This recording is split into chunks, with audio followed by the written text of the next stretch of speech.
dedicated to Eastern and Southern Kentucky.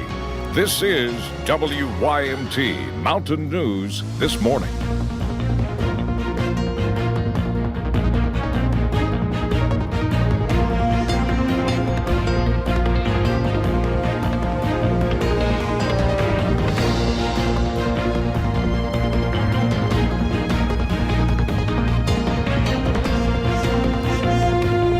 Good morning, I'm Lacey Roberts, and thank you for joining me on Mountain News This Morning. Today is Tuesday, May 19th, and this is also a day where we continue our severe weather alert day. Let's go ahead and bring in Brandon Robinson to kind of tell us what today is going to look like and what we can expect for the rest of the week.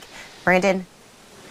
Yeah, it's going to be another soggy morning, Lacey, unfortunately, and we're seeing that rain out there on live pinpoint Doppler radar. Some heavier pockets in areas that have already been hard hit yesterday. Some folks got close to 4 inches of rain yesterday, and more are going to be on top of that today.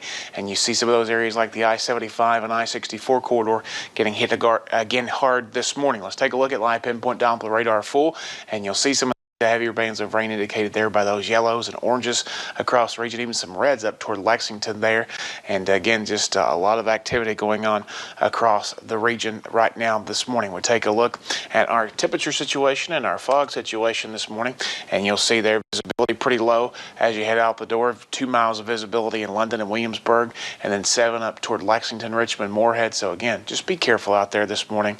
Temperatures, we're seeing those in the 50s and 60s, so a big change from yesterday where we saw these 60s and almost 70s across parts of the region there. So it's going to be a cooler day overall. Out the door forecast, not a whole lot of movement today when it comes to those temperatures, as you see temperatures only getting up to right around 66, and that rain will continue and heavy at times. We've got a lot to talk about, and we'll get into it in the full forecast in just a few minutes. Lacey.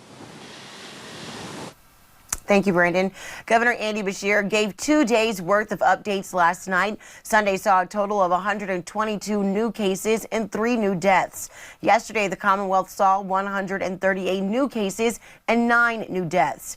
Altogether, that brings the total to 7,935 cases and 346 deaths. 200 of those deaths are at long-term care facilities. And Bell County announced its first case of COVID-19 this past weekend, and health officials announced the first case in Wolfe County last night. If you look at this map, only 4 counties remain without a confirmed case of COVID-19. 2 of those are in the WYMT coverage area, and those are Estill and Lee counties. Elliott County still has no cases, and Robertson County, which is right next to Harrison County, that's where the virus was first reported in the state of Kentucky.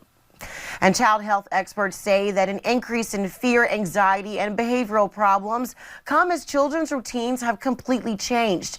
As the coronavirus continues to spread, we are all facing new stresses, including physical and psychological health risks. With school and businesses such as child therapists operating differently, children are particularly vulnerable.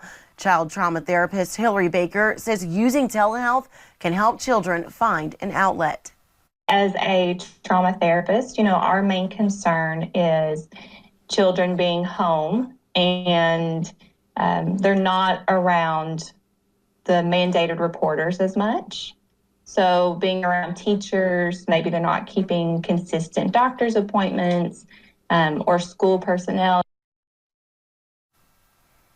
Now, Baker says that these people often report if children have a change in behavior or have a concern about their home life. Individual sessions can be done using Skype, Facebook Messenger, or just by calling. Parent-child therapy is also available. And as the state begins to reopen, Governor Beshear is starting to lift some restrictions. One of those being hospital visitation. For weeks, no visitation has been allowed. Now, with the okay from Governor Beshear, Baptist Health Corbin is allowing 1 visitor at a time. One of these visitors being Marilyn Monteval. Her son has MS, and on Monday, she saw him for the first time in 3 weeks. While she was heartbroken to not be by his side, she says she understands why restrictions were in place. Very strict, and that's good, because I want him to be safe. I want to be safe, and I want everybody else to be safe too. Each visitor must sign in and be screened, along with other restrictions. Oncology patients are not allowed visitors as they are very high risk, and those visiting behavioral health patients will have to schedule an appointment beforehand. Visitation is 10 a.m. until 6 p.m. every day. And the Letcher County Courthouse has been closed to foot traffic since March 18th due to COVID-19 health concerns. But the good news is that the courthouse plans to reopen a select number of offices tomorrow.